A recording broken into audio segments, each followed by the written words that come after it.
Kita bahas bersama dengan Koordinator Masyarakat Anti Korupsi Boyamin Saiman. Selamat sore, Mas Boy. Sore Eva dan seluruh pemirsa Metro TV. Ya, praktik jatah preman jadi modus Gubernur Riau, Mas Boy. Apakah praktik jatah preman adalah modus pemerasan yang umum? Udah bukan rahasia umum, rahasia yang semua orang tahu. Kalau jatah preman itu macam-macam, mulai dari proyek ini, terus mutasi promosi pegawai, yang ketiga terkait dengan izin, ya izin tambang, izin bangunan, izin apa. Tiga itu ya selalu dioprek gitu, karena memang biaya politik kita tinggi, gubernur, kepala daerah, bupati, wali kota, atau bahkan DPR, DPRD itu karena untuk kampanye yang mahal dan kemudian untuk mengembalikan uang itu, maka ya ngoprek itu. Yang paling gampang memang ya proyek-proyek yang ada di pemerintahan. Karena pemborong itu kan pengennya menang. Dan supaya menang kan mereka harus cari kasak-kusuk sana sini. Nah, yang pengen menang dengan cara benar ya cari-cari kesalahannya. Kurang titik, kurang koma, amplop yang harusnya disegel 1, disegel 4 harusnya lebih kuat malah dibuat gugur.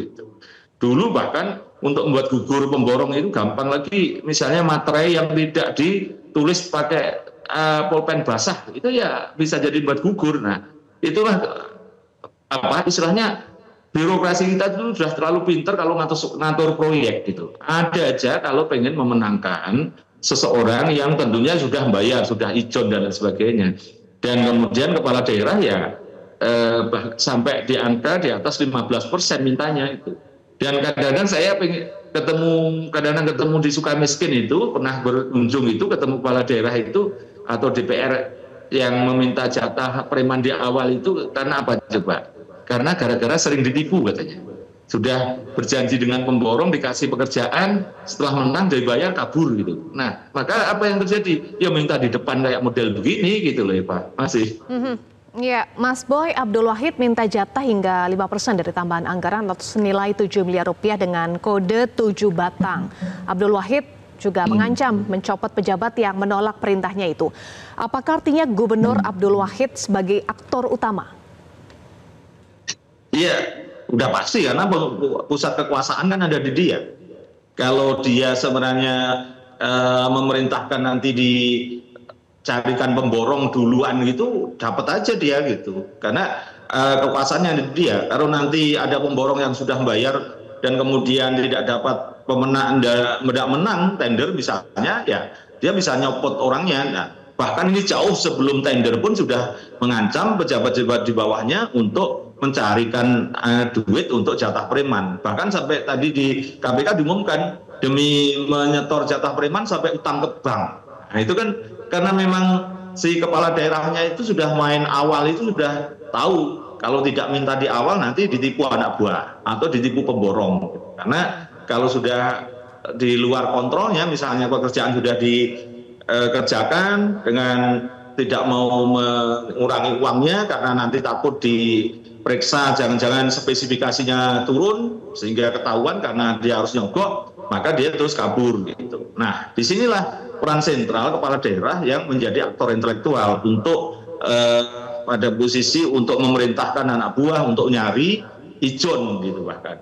Jadi udah cari aja pemborong yang nanti akan kira-kira akan mendapatkan proyek ini, kemudian siapa yang berani ijon di depan ya itu yang akan dimenangkan. Ya kayak kasus kejadian sebelumnya di Sumatera Utara kan ketahuan betul. Proyek belum tahu kapan itu, tapi anggaran sudah dipindah-pindahkan, kemudian ya sudah ada pemborong yang melakukan ijon.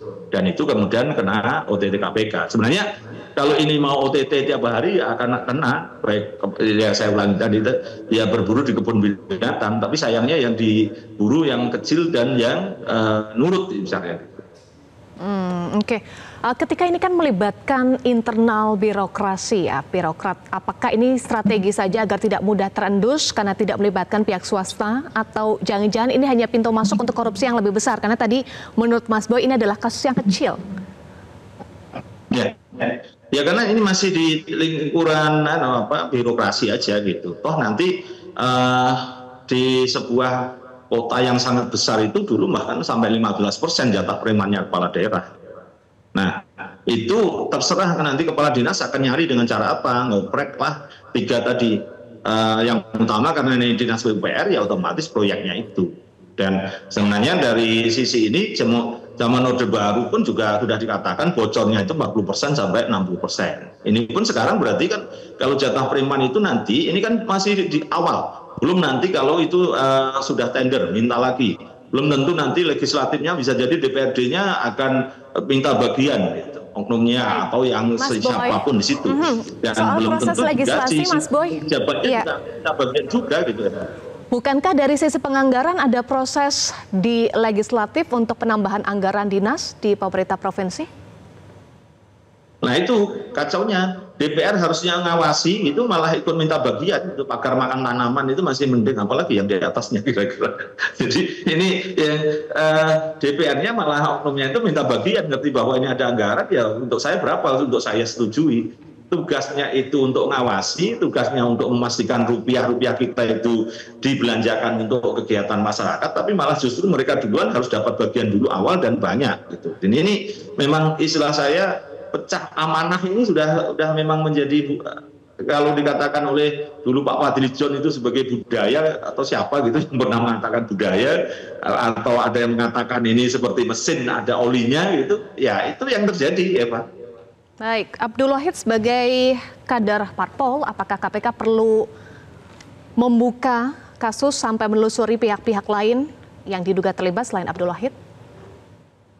Wajib itu ya Pak, dikembangkan apa aja yang sudah dioprek, dan kemarin pada saat pencalonan apakah dia juga setor kepada partainya atau setor kepada siapa, harus dicari sekalian, dikembangkan ke sana. Karena kalau tidak, ini KPK sampai kiamat juga akan melakukan ini, tidak pernah ada perbaikan, dan KPK gagal memberantas korupsi. Karena apa? Yang dilakukan hanya OTT, padahal kalau dianggap berhasil 10 tahun itu selesai OTT itu.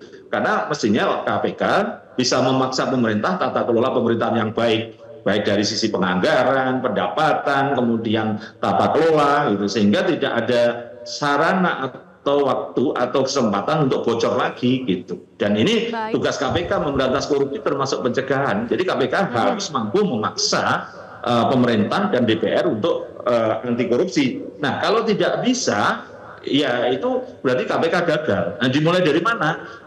Ya dimulai dari dikembangkan. Ini misalnya kepala daerah dulu pencalonnya bagaimana, pakai duit apa, dan kemudian haruskah dia setor duit kepada partai yang mengusungnya. Itu harus dilacak semua, dan nanti diberikan reward kepada Gubernur Abdul Wahid ini kalau buka-bukaan, maka dia dijadikan justice kolaborator. Jadi ini mudah-mudahan pintu masuk untuk membuka yang lebih besar, dan membuka pada posisi aliran-aliran dana, dan dikenakan pencucian uang juga. Nanti siapa-siapa yang menikmati juga dilacak oleh KPK itu.